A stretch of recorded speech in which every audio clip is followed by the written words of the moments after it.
అది వాళ్ళ మంచి ముహూర్తాలు వాళ్ళ పొద్దున్న 10కి 11కి చెప్పింది. అది వాళ్ళ మంచి ముహూర్తాలు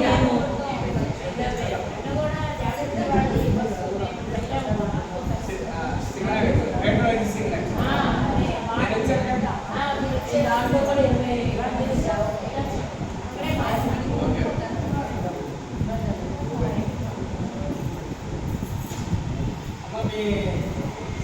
మీ సెక్రటరీ గారు వచ్చి ఒకసారి అందరికీ ధన్యవాదాలు చెప్పండి, తర్వాత సన్మానం చేసుకుంటాం.